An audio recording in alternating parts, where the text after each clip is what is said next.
Hola de nuevo, vamos a ver en este vídeo un complemento al vídeo anterior. En el vídeo anterior vimos que eran las ecuaciones diferenciales exactas. Bien visto, esto recordamos que son vídeos un poco más pro, un poco más complejos de lo que es necesario pues, en un segundo de bachillerato de un bachiller internacional o algo así. Pero bueno, creo que complementa muy bien la explicación y si se entienden bien, pues creo que ayudan a entender toda la primera parte.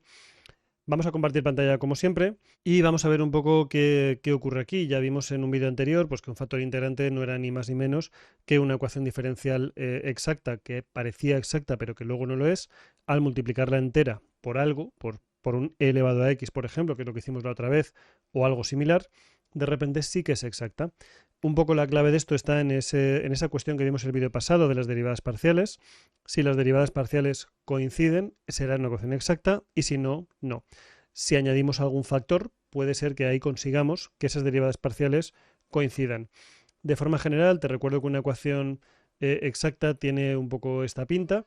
De forma genérica podemos decir que es algo así, aunque lo más habitual, y si ves una ecuación de este estilo, es multiplicarlo todo por diferencial de x y lo tienes todo con su diferencial de x por aquí y su diferencial de y por aquí. Una vez visto esto, un poco la filosofía era que la parcial de p en la variable contraria tiene que ser igual a la variable de q en la variable contraria, a la función q en la variable contraria. Si se cumple esto, es una ecuación exacta y todo se puede resolver como vimos en el último vídeo, a base de práctica y todo esto, pero se puede resolver. Claro, ¿cuál es aquí un poco la cuestión? ¿Qué ocurre cuando esto no pasa? O sea, ¿qué ocurre cuando la parcial de p en i y la parcial de q en x no coinciden? Pues que es posible multiplicar por un cierto factor integrante m de xy a toda la ecuación, a ambos lados, de forma que con ese m de xy esto sí funcione. Ahí colocaríamos un m de xy, ahí colocaríamos un m de xy, y al hacer las operaciones, pues esto funciona. ¿Cuál es el problema? Evidentemente, buscar ese m de xy. Entonces, ¿qué es lo que se hace en la realidad? Como buscar un m de xy suele ser complejo, vamos a imaginar, voy a poner apartado A por alguna forma, que existe un m de x que funciona. ¿Qué pasa si no encuentro ese m de x que funciona? Pues que el siguiente paso será buscar un m de y a ver si funciona. Y si los dos fallan, pues el m de xy será mucho más complejo y no merece la pena verlo en estos vídeos. ¿Qué pasa con el m de xy? Con el m de x. Vamos a colocarlo tal cual está. M de x por p de xy por diferencial de x más m de x por el q de xy por diferencial de y igual a 0. Y ahora la única cuestión es que esto hace las veces de p y eso hace las veces de q. Quitando eso, no hay mucho más. Voy a ver todo el desarrollo completo, aunque existen fórmulas para hacer todo esto, y en este vídeo pues es básicamente una derivación, una demostración de hacia dónde estamos yendo. ¿Qué queremos? Queremos que la derivada parcial de todo eso que tienes ahí, que es m de x, vamos a hacer mucho hincapié en de qué depende cada variable, porque aquí sí que es importante, en y, tiene que ser igual a la parcial de todo eso que tienes ahí, m de x por q de xy, con respecto a x. ¿Vale? Este sería un poco lo que nosotros necesitamos, buscar un m de x que cumpla todo esto. ¿Cómo se deriva esto en y? Este primer factor no depende de y, con lo cual se salta la derivada, por decirlo así, se queda ahí fuera y ahí tenemos una parcial de p con respecto de y. No lo voy a hacer en este vídeo, pero sí que es útil saber que es muy frecuente a la parcial de una función que depende de dos variables con respecto, por ejemplo, de x, se le llama p sub x. Simplifica un poco mucho no, simplifica mucho la notación y es mucho más cómodo desde este punto de vista. ¿Vale? El ver un px, pxx, pxy o algo así es mucho más cómodo.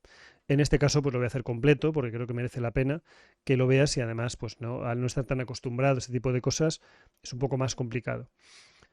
Parte de la derecha tenemos primera derivada por la segunda sin derivar y aparte de eso tenemos la primera sin derivar por la segunda derivada, este q de xy con respecto de x. Mi factor integrante m de x debería cumplir esta especie de ecuación, si quieres llamarlo así. Vamos a colocar cada cosa en un lado. Déjame que lo haga al revés. Voy a poner este lado aquí con el q de xy, ¿vale? Y lo que voy a hacer es mandar todo este para allá. Sale factor común a m de x y lo que tenemos es la parcial de pxy con respecto de y menos la parcial de qxy con respecto de x. Ya digo que con esta notación es todo mucho más sencillo. Aquí sería un m sub x, aquí sería un p sub i menos q sub i, menos q sub x. Sería mucho más simple a nivel de notación. ¿Qué vamos a hacer aquí? Pues voy a separar como si fuese una separación de variables. Parcial de m de x con respecto de x es igual a todo esto que está aquí, que me da una pereza horrorosa copiarlo otra vez. Por eso tenemos la ventaja de poder copiar y pegar.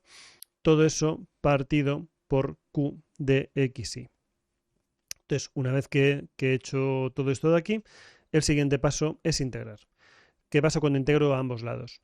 Integral de la parte izquierda es el logaritmo de m de x, integral de la parte derecha es la integral de todo eso que está ahí, ¿vale? Que insisto, me lo voy a ahorrar porque puedo copiar y pegar y no necesito además explicar nada, simplemente es una integral como otra cualquiera. Así que pues integraríamos toda esa función que insisto que al saber quién es p, quién es q y todo esto, es integrar, ¿vale? No tiene tampoco mucho más.